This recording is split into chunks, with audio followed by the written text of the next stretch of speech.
and we'll get started. Let me see if I can figure this out.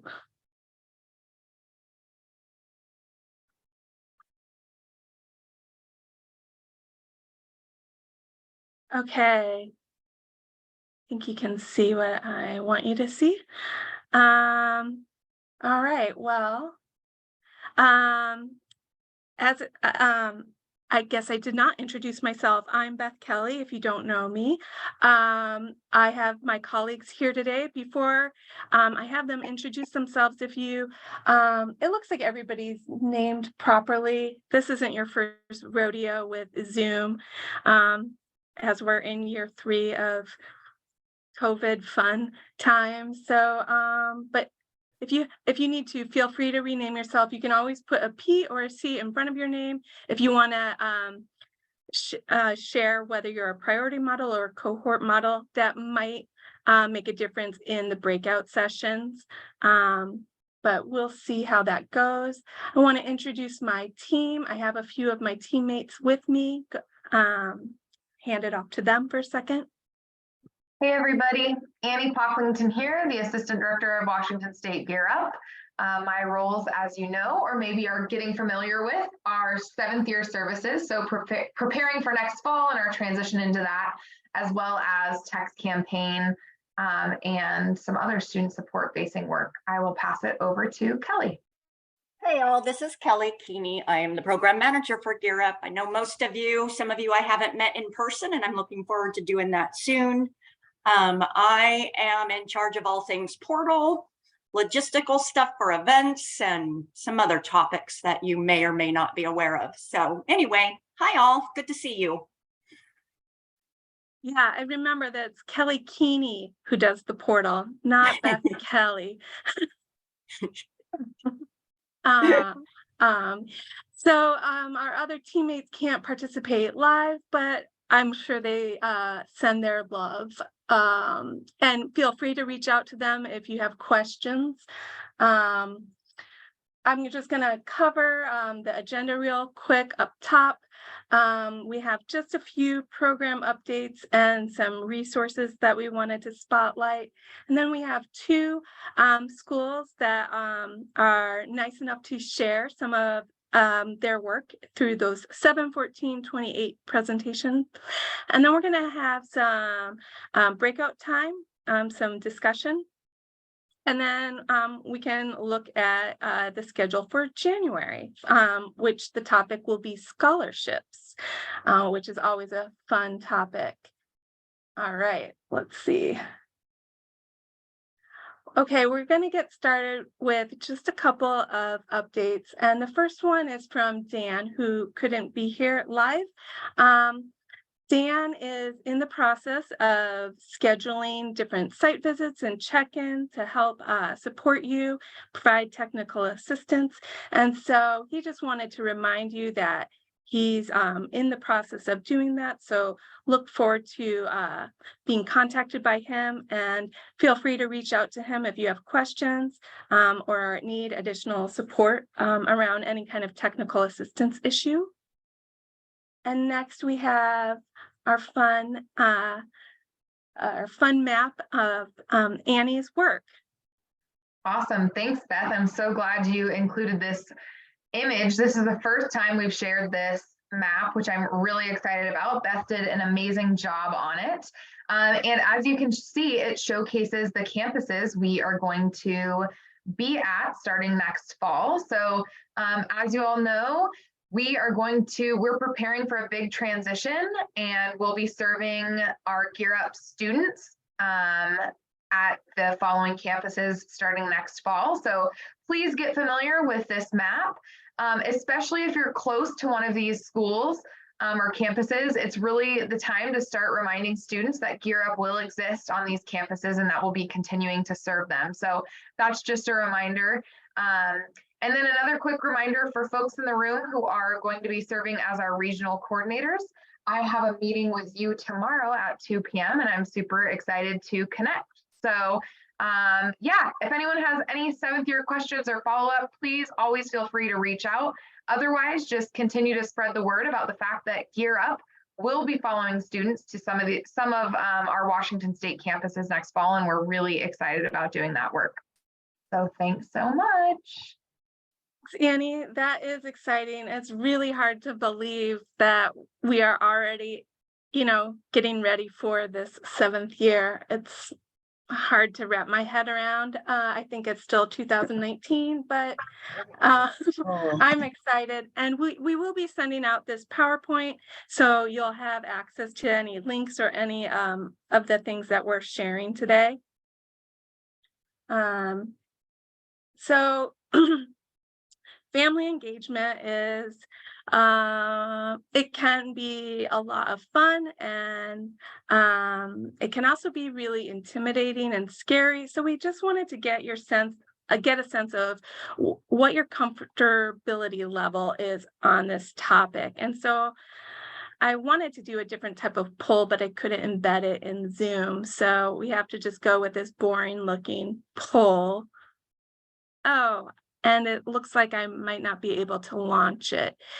I'm wondering if one of my colleagues could. I got you, Beth. I just launched it.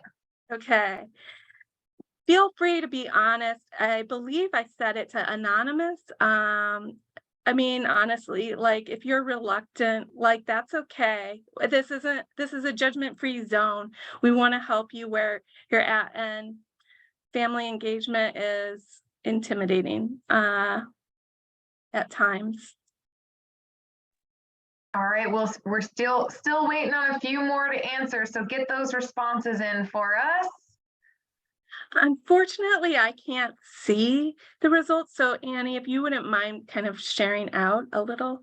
Yep, absolutely. So right now it looks like most of our folks are fairly comfortable or consider themselves comfortable. But we do have folks who are answering in all categories. So I'm going to leave this up for just about 10 more seconds. So if you haven't yet responded to the poll, please do so.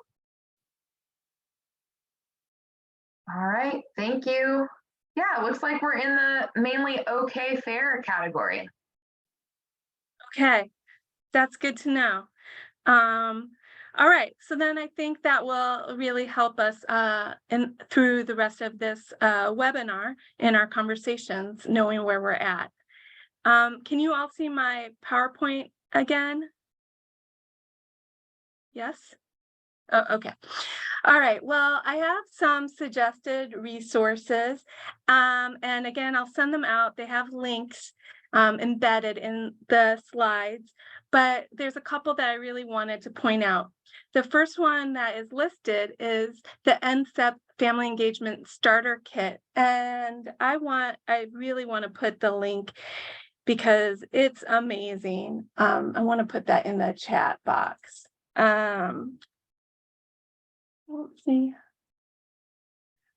So NCEP, is our this advocacy group that is for the entire federal program, and they have family engagement advisory committee made up of Gear Up staff from across the country, and they put together this toolkit.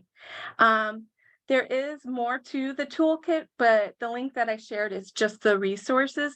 But you will see it includes all of these things that you can take and kind of plug and play. I hate that expression, but it's true. And the toolkit is useful whether you're emerging or an expert. There are things that you can use, resources that you can use in the toolkit to strengthen or begin your family engagement work. So I encourage you to take a look at that, and you can take a look at it later if you want. And then we have some Washington State Gear Up family engagement resources. These are designed to be customized by you. We have some templates of like brochures and posters and things like that. And we also have a guidebook and more. And then we also have some other resources. And I threw these in there. These are much more focused around financial aid and college or post-high school pathways, but that's where we're at in the grant cycle. So I felt like it was appropriate because these all have resources that include different activities, handouts, checklists, and other kind of modules and online things that you could do with students or families at family night or during an advisory period or what have you, so that you don't have to recreate the wheel. So I've wanted to include those. Now I'm going to stop talking because this coffee break isn't really about me. It's about you guys and all the great work that you're doing and the lessons you're learning. So I'm going to move on and showcase one of our schools. The first up I have is Bellingham. And so what I wanted to do is ask Aaron, I included your slides in this PowerPoint. However, I could share the screen so that you can use your own computer, or I can advance the PowerPoint if you tell me when. How about you share screen and we'll use ours because then you don't have to do the. Yeah, okay. I like that. This might take me a second here. I think that's okay. Okay.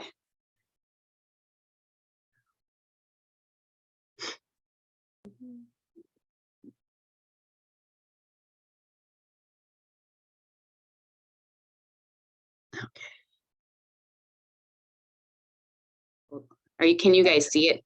Oh, wait. Never mind. Not quite yet. Hold on. I gotta remember how to do this. And let's just all say a big thank you to Bellingham for being a brave soul and presenting. It's always kind of awkward, but it's helpful. Awesome. Yeah. Are we on? We're good? Excellent. Okay. All right. Hello, everyone. On this lovely Wednesday. Feels like it should be Friday, but it's Wednesday. So here we go. I'm just going to kind of kick us off and just go. Gabby here is going to go through some slides and just share with some pictures with you guys. And then I'll get into the nuts and bolts as we kind of move along here. So we just did this event November 15th, and we're excited to share it with you. And we're there. Yeah. All right, so we had our Noche Latina, which took place at in our cafeteria at the high school here. Just a couple pictures we decorated. We had a little sign-in sheet, a little photo, background photo opportunity for students, parents, whoever. It was focused more on parents. Here we have some of our students. We also have Jennifer, who is a GEAR representative. She works on the advisory board. Right over here to the left, we have one of our school counselors. We have a couple parents there, siblings coming. Here we had the opportunity to actually have a performance performance by the sibling of Jennifer actually and her little crew. So we had a little dance before we went into this discussion involving panel students. We'll get into more of that later, but right here too, we also hosted food. Food was provided locally by actually a job like where students work. Yeah, and it's a family business of our it's one of our families that goes to our school too. So Mirancho, so it's something that our families were very familiar with. Just a few more slides. We have more of our students here. Here's our panelists. We have our the head secretary right here on the right, Very. She, this is just her putting her input too, and kind of just discussing her experience with Squalicum High School. A few more pictures, and then here we go. So I'll kind of did it a little backwards. We just wanted to share pictures and then kind of go into the details. But like the reason we chose to do a night to focus on our students who are Latinos and are Hispanic, and we did that because At Squalicum, as you guys can see, about 32% of our students identify as being Latino or Hispanic, and they are also tend to be our students who are, you know, they don't often get a lot of information, especially our students where like English is not their first language. So we really wanted to focus this family night. Actually, we have 4 of them written in our work plan this year on just bringing our families together, creating a safe spot for them, and allowing them to help each other out and have the resources at their fingertips in terms of post-secondary. So that was like our why for doing a night kind of targeted on this population of students. So that's the first part of it. And then so what we did was we held a panel and we had some guests. We wanted to get a good chunk of stakeholders coming in. So we had, well, I should back up. So our entire night was in Spanish. So when I say this is for our families where Spanish is their first language, this really was for our families where Spanish was their first language. We also had an interpreter, but we had an interpreter in English there. So like I got to wear the headset and like kind of see what it was like for our families when they come into our other spaces. What it's like to have to navigate both language and what information is being thrown at. So that was pretty cool. We also had 3 administrators show up to this event, which is like, honestly, you guys, like the first time in my Gear Up time here that I've had admin at my family events, and let alone 3 of them. So that was pretty cool. And so we held a panel and we had Western Admissions, Cesar, who also works with Gear Up, but also is a parent of one of our students here.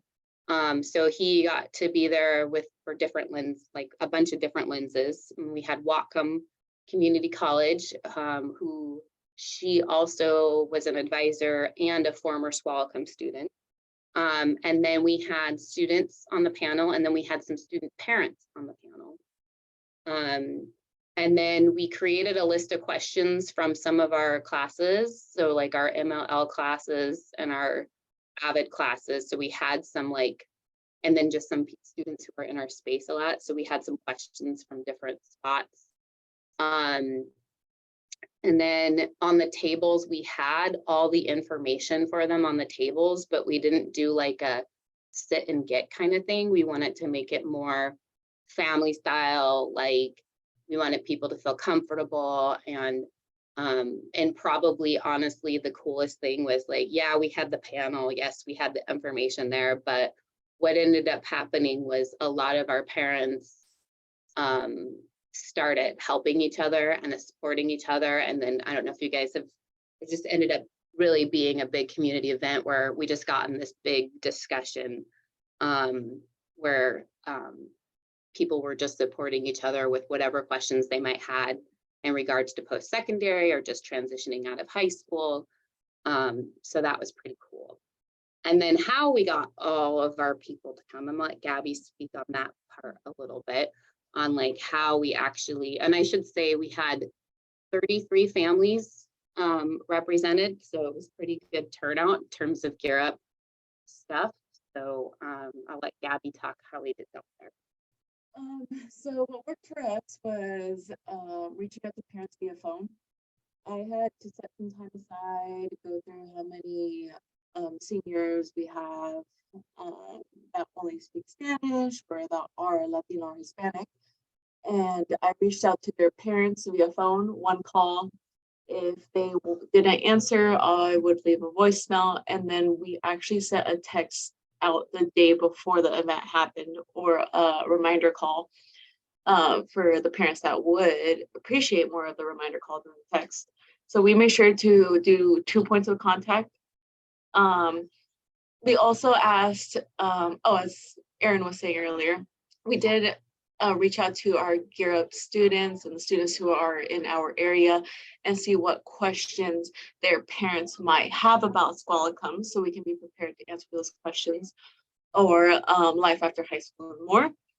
And towards the end, as Erin also said, it did become more of a just an overall talk. So the picture of our head secretary, that was her just talking about her experience at Squalicum High School and her children. And then we had other parents talk about how they're scared of their child doing this, but then another parent said, well, this worked for me and Gear Up helped with this, like you should get in contact with Erin. And there was just a lot of conversation. So just making sure that we created flyers, put them out around our school, continue to talk to our children, to our students who are Latino or Hispanic, continue to remind them.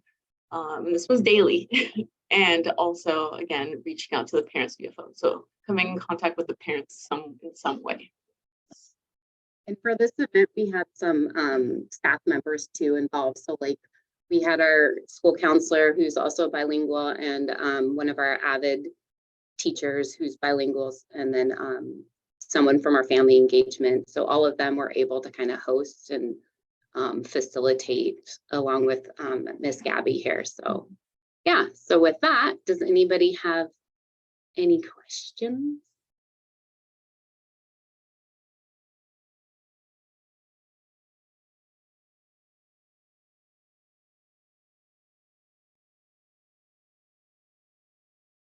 I guess I have a question that's maybe a little random, but the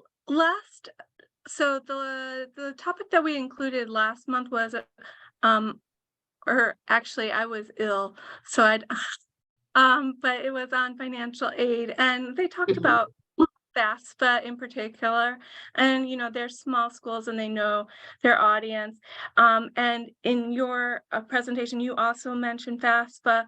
What I was wondering, and so this is a question for you, but also maybe for a broader question to everyone, is I'm wondering if people are including information about WASPA for Oh, yeah. undocumented students or mixed We definitely talked up FAFSA, WASPA. Okay. We didn't make it. I mean, anytime we use language here, because we work with undocumented students, and just like, yeah, and I think a lot of us, that goes for a lot of probably big schools, like we all have, you know, an influx of students this year.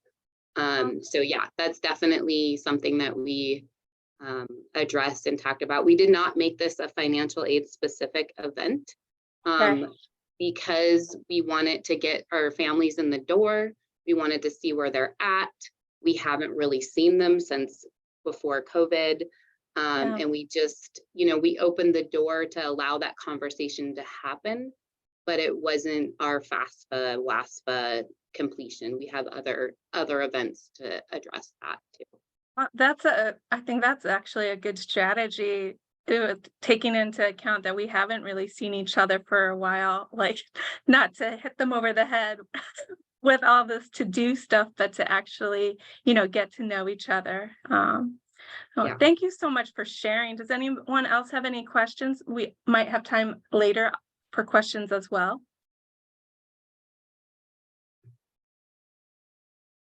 Thanks, Rosalie. Yeah.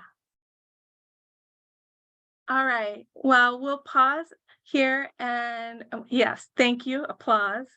And now I will ask Alicia, again, I have your slides, but it's always sometimes I feel like it's easier sometimes when you have control over your own slides. Do you have a preference about sharing your screen, or? I can share my screen if that's easier. We'll give it a try. Okay. We'll give it a try here. If not, I'm happy to use ours. Yeah, answer. Awesome. Do you want to show our video?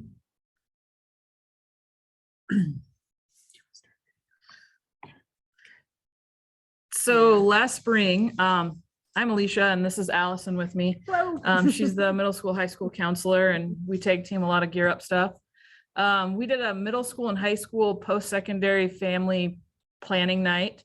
And we actually piggybacked on top of our elementary planned. They had a elementary spring concert the same day because a lot of our families have kids throughout the entire district. So the best way to get families in here, they're already coming for a concert. So why not come for a family night for the middle school, high school? And the concert doesn't start until 7. And so we started our event about 5 and fed them to get them in the door. So we had dinner on us while you're getting ready for the spring concert. So that I think helped with our turnout. Oops, sorry about that. Our local FBLA, which is our Future Business Leaders of America, they were doing a lot of fundraising last spring because we had a bunch of kids make it to nationals.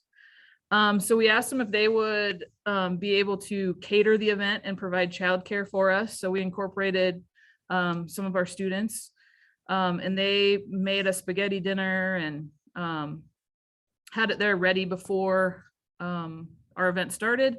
And then we were also able to provide childcare, so families could bring their the little siblings, and They looked after my baby, who's in the corner there. We did the middle school, high school together. And as you'll see, we were able to break it into 3 sessions for the night. It looks kind of rushed, but the 20-minute sessions were enough that you got a bulk of information, but it wasn't too much or too overwhelming. We had, I was gonna say, oh, after the programs, it shows what the audience was, our targeted audience. So they weren't all towards the high school or all towards the middle school. There was ones that were all encompassing. But we also tried to make it easy for parents. So if they were just there with a middle school student, like, hey, this one that's 9-12 probably wouldn't interest you yet. So stick with your 6 through 8, or same with the high school, more interesting ones. So we followed kind of that conference breakout type schedule. So they got to pick and choose where they wanted to go, had a few minutes just to move around between sessions and just go where their interest was. One of our first sessions is we had 2 ladies from SFCC come out and talk about the programs and opportunities that are available at SCC or SFCC. They're popular ones, the opportunities they have, the programs they provide, the transfer situation with credits, so that if a student wants to transfer onto a 4-year, what they need to do. They were pretty popular because I think we have a lot of students that want to go there, aren't sure where they want to go 4 years. So they were great to answer questions and Yeah, describe that launch pad for 2 to 4 year programs. We had Eastern out for financial aid 101s. We had 2 people from their financial aid office, which was awesome. Go over the ins and outs of the FAFSA and scholarship opportunities, difference between grants and loans, and then how to evaluate and compare award letters, which was, I mean, kind of a higher level flyby, but some good information. We kind of targeted grades 6 through 12 for that because it was a pretty broad overview, but they hit a lot of good points that I think were helpful for everybody to know.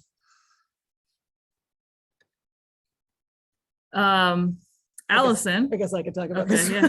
She presented this one herself. I did a session on the high school roadmap where I mostly targeting our middle school, going over our grad requirements, state assessment and alternatives. But then I had our ASB officers present just their general advice about high school and planning. So they, I think, were a little more fun to hear from than me.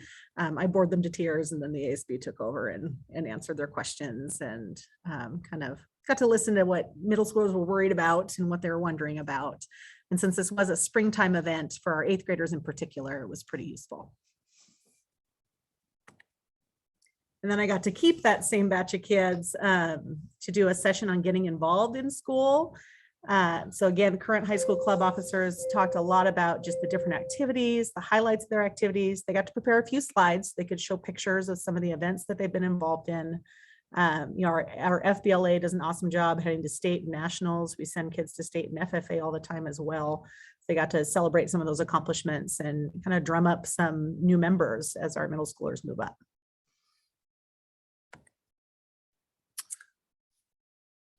We also had a couple kids talk about their clubs, and then they dove in a little deeper to talk about advice and words of wisdom for a lot of these kids. One of the big things we preach in the small schools is get involved, and they have the opportunities to get involved with just about everything. We have advisors and coaches and stuff that really try to make sure that you can be involved in more than just one thing or two things. Like we have some kids that are involved in just about everything, and their schedules are so packed and overflowing that sometimes I don't know how they breathe. But we just try to encourage everybody, really, middle school and kids that are new to the school district, and even kids that haven't branched out to try something yet, just to get involved. If you want to be a 3-sport athlete, you can be a 3-sport athlete here Yeah. and be an FBLA and be an FFA. Yep. You can do just about anything you want. So just having that encouragement, that openness, that just get out and try it. You don't have to be a pro. It's just about turning out and having a good time. And this one was a lot of questions and answers. I think there's a lot of apprehensive 8th graders who were going to change from the middle school building to the high school building, and a lot of just kind of questions and kind of reassuring. The club representatives reassured them, like, it's okay to try something and not like it, or, try something. You might find that you're good at something, or you might like something for a change that you didn't think you would. You kind of ended with a challenge to pick one thing, pick at least one thing to try. Yeah. Our former principal, Chad Pruitt, he presented on a new and revamped senior project that we require at Davenport. And so we got a ton of parents and students to come to this one. And, he spent time answering questions, talking about the new requirements and why we have those set up. So I think his was actually the fullest presentation, just because so many people wanted to know those new parameters, ask questions and the whys. So that was actually one of the super popular ones we had. And then down the hall, we had a couple of our AP and college and high school teachers present on our program, all the course offerings, where they overlap and where they don't, because some are both. They'll be concurrently AP and college and the high school, and some are one or the other. But all in all, we have, I think, 56 college credits that kids can earn through college and the high school. And then, depending on how your AP testing goes, you could pick up a couple more before leaving us. And so just answering questions about those and opportunities that we have to offer our kids. At the end, we came back together in the high school commons, and we were able to hand out ice cream bars, answer questions, stick around. A lot of people had to split because it was time to get to the elementary concert and get a coveted seat in the gym. And then, so that's what we did for our family event. Like I said, we had to tag team, and really it was pretty much a district-wide event, kind of. But yeah, any questions, I guess? Well, I have 2 questions. One, you guys are the gorillas, is that right? Yeah, heck yes, we are. You guys have a gorilla mascot, like somebody who dresses up like one? Yeah, sometimes. Yeah, we do. Okay, I'm gonna have to do a site visit. Second, do you think that by pushing it up against an existing event where people were gonna go, do you think that improved attendance or hurt attendance, or?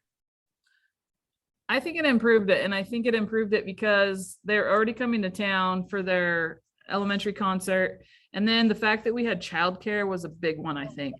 The only thing I think we needed to rethink was the spaghetti dinner, because a lot of the parents, when we provided spaghetti dinner to the little kids, it was a little bit scary to make sure those outfits didn't have spaghetti on them prior to the concert. Yeah. But I really think it did help ours. And for the sake that a lot of the families that we have kids throughout the district. Yeah, some of our really big families that have, 10, 11, 12 kids definitely would take advantage of being able to have people corralled, right, and fed and managed. And so it really helped rolling into that other event. And so for some who live out of town too, being able to stick around in town after work Yeah. and stay and be here. Like we have the winter concerts tonight. I'm going to be here till it starts at 7 o'clock tonight. So, because I live out of town. So having kind of that sandwich event, I think really has some benefits for some folks. Awesome. Other questions? I had a question because it looked like you blend it with an event. Like, how did you go about using Gear Up funds? Kind of a logistical question. In that, because that always gets kind of dicey. So with the families that showed up and the students that came, I was only able to charge Gear Up for the Gear Up students. So And then other your- students that Your came, the building just district, like kicked yep. in for the other ones. yeah, the Yeah. district shared the expense. Yeah. We're small enough, I think that the district's been willing to support a lot of our Gear Up events and programming to make them, available for money. But then Gear Up can only pay for those that are Gear Up. Yeah. But I think if we tried to target just our Gear Up students, we'd have pretty low numbers. It just wouldn't be as vibrant and fun and inclusive. And so being able to split that cost with our district has been a real benefit.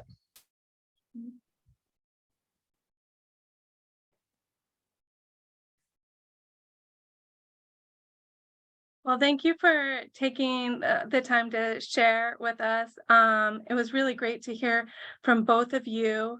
I'm looking at the time and I'm not, so I want to get your feedback. I'm not sure if we have a lot of time for a breakout. I was going to have, so I'll pitch a couple of ideas. You guys can let me know what you think. I was going to have a room set aside for portal help with Kelly and then find out a couple of topics that you guys might want to have a discussion on with each other, and then create those breakout rooms.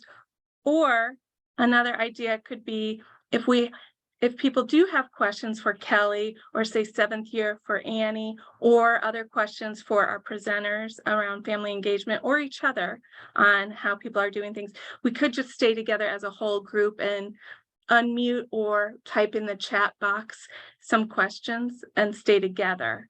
Does anybody have an opinion?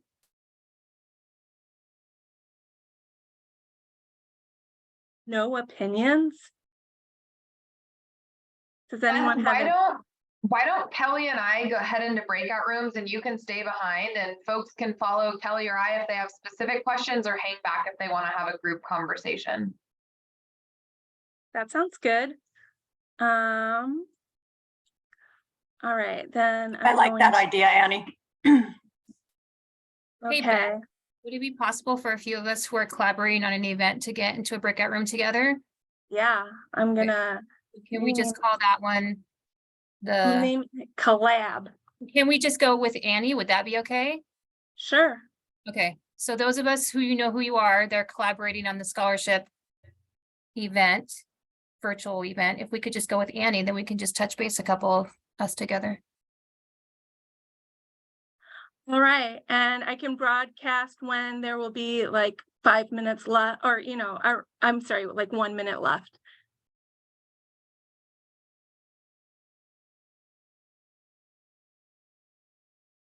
So you should see at the bottom of your screen, I believe, option to choose one of those 2 rooms. If not, you could stay here. We could have a discussion about mascots. I know we have the Colonels and we have gorillas. What other mascots are there? Hey, Beth. Seagulls. Mine, oh, sorry, mine didn't pop up for me to go to the No. break. Neither Mine did didn't mine, either. so it must not have worked. I can assign it to you. So Aaliyah, which one did you want to go to? With Annie, please. Yeah. And then Swallow come with Annie too. And Rosalie And Caitlin Soar. and Hang on. Stephanie And Stephanie, yep. and Oh my gosh. Yeah.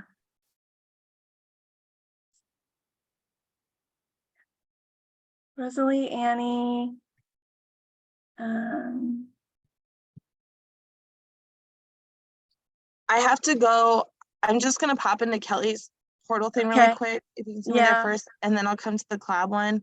We hired our new Garrett person, so I just want to introduce her to Kelly really quick. Yeah. Okay, Thanks, Beth. okay. Does anyone else want to join Annie's group that has not been able to? Yes, please. Brandy. Brandy, I apologize. I got a new computer and I've had just so many hiccups. I didn't ask for one. They just upgraded it and then it's been all the defaults and stuff are gone. And anyone else? Stephanie, you want Kelly? Yes, please. Just saw your name. And then I'll come back and go to the collaboration one. Where did you go, Stephanie? Can you send Alicia Mitchell there too as well? Thank you. Oh yeah, Okay, that's our newbie, Beth. got it. Thank you. I'm trying. There it is. Anyone else? I apologize for. They send me to Kelly. Yeah. By the way, the Everett Seagulls, That is amazing. we have I mean, our own, I- our mascots live on campus in Mass. I believe it. That's amazing. That might be gorillas. All right.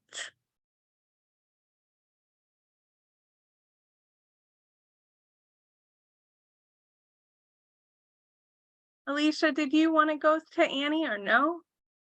Or no? No. Okay. That's okay. You deserve a break.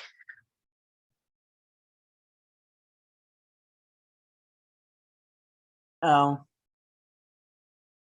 That could be a question for the whole group. And if anyone has suggestions for folks who have been having problems with people actually just participating in general, families that are just like no shows.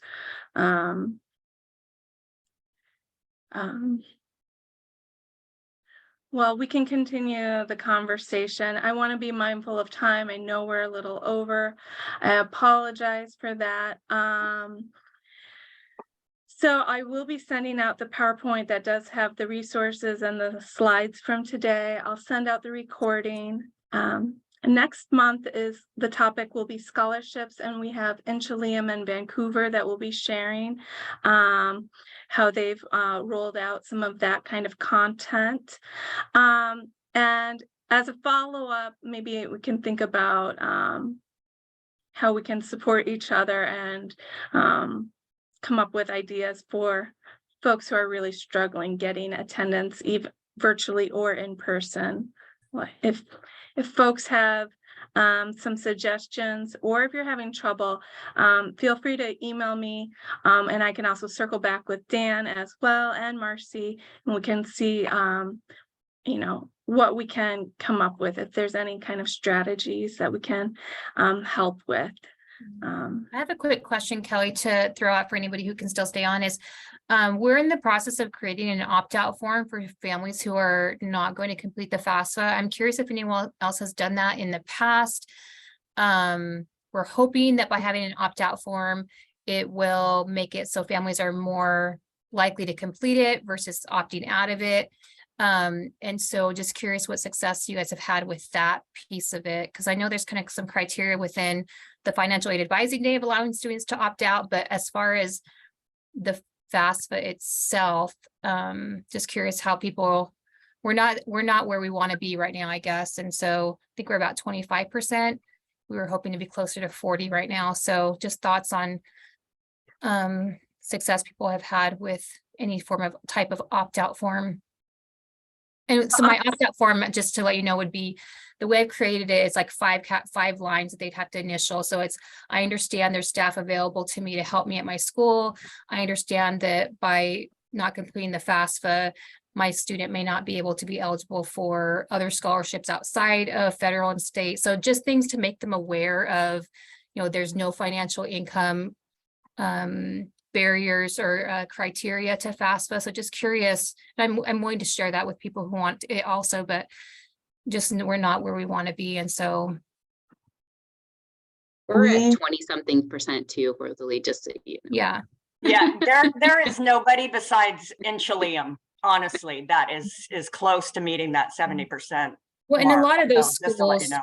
yeah, and I don't know what the cohort size is there, but a lot of those schools who are higher, I know have like 10 seniors. So when 5 of them complete it, they're already at 50%. Makes a huge difference, yeah. Right. So it's But all of our larger schools are right at about where you are. It's not like you're not doing anything that you know what I mean? Like Sure. it's all right there. Mhm. I have a question though, but Rosalie, like, that form is specific to FAFSA.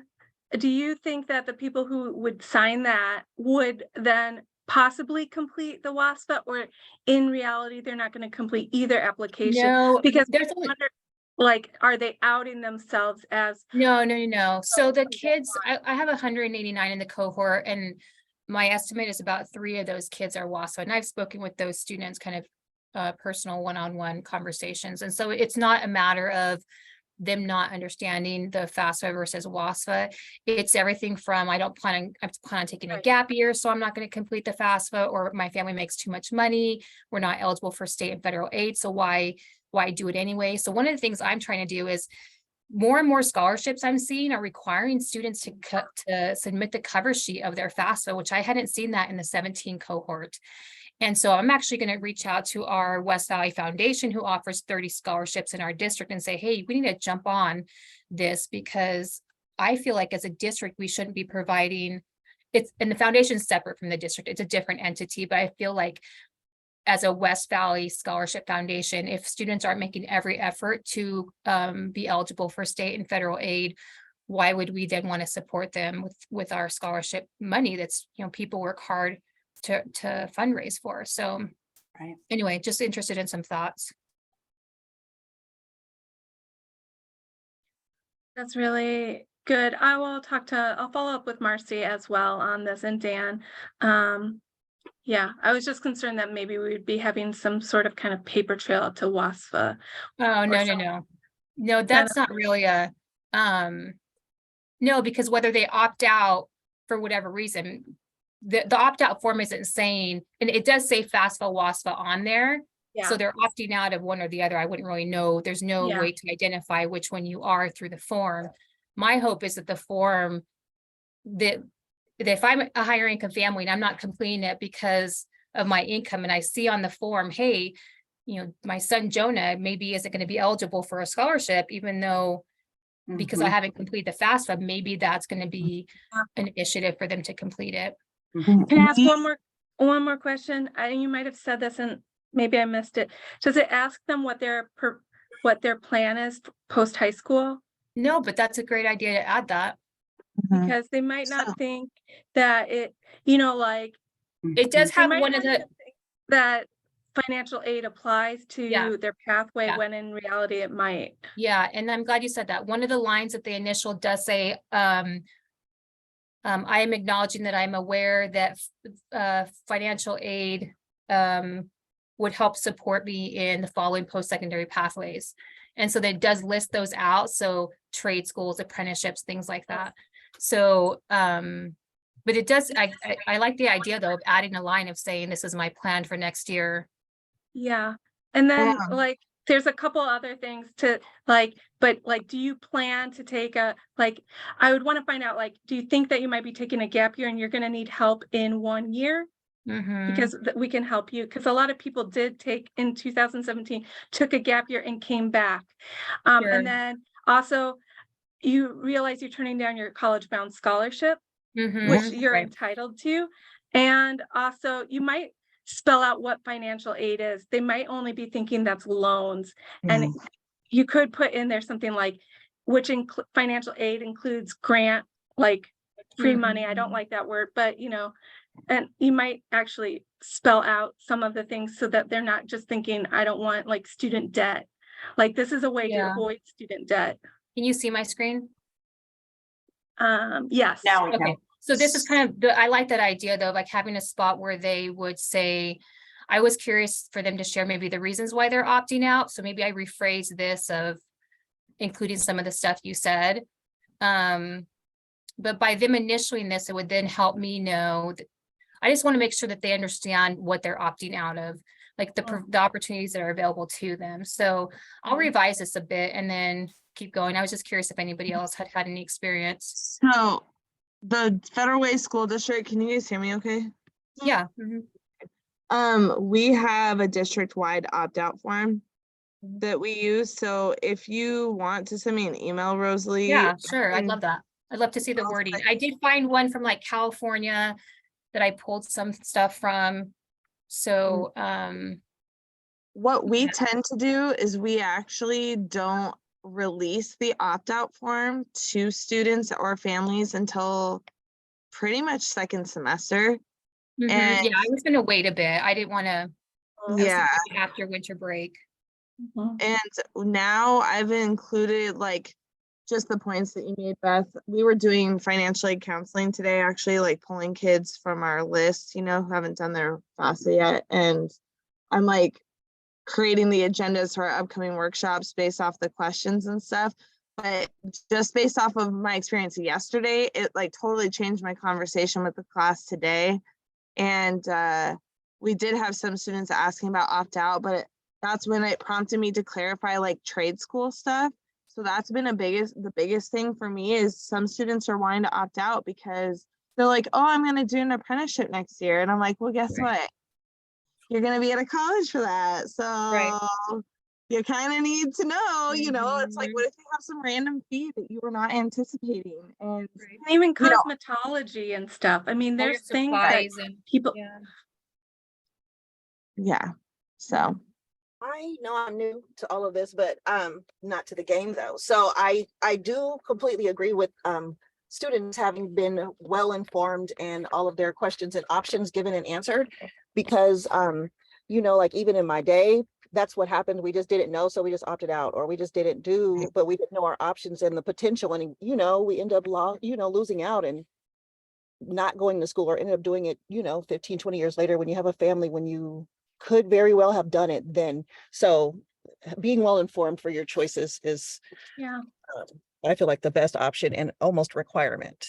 Yeah, I know I did things wrong. I think I turned down a Pell Grant because my twin had Pell Grants and we had the same information, and I had like unsubsidized loans. And only once I started here did I realize, like, what did I do? Like, how could we get such, you know, like, I think I really messed up, but you know, we're like the first ones to go and I have no idea what I was doing. Like, So. I realized when my 24-year-old was, you know, approaching college, I, you know, realized what I missed out on. So yeah, exactly. But Beth, maybe we can make this a conversation. I don't know when our next breakout session is, but maybe this can be like a, you know, breakout session time conversation or something when we've had more time to think agree. about it. Yeah. Okay. Awesome. I'll Sorry, I circle posed the back. question and now I have to go to another meeting. No. So thank you guys for your feedback. It's a lot to think about. Thank you. Thank you all. And we'll see each other again. To be continued.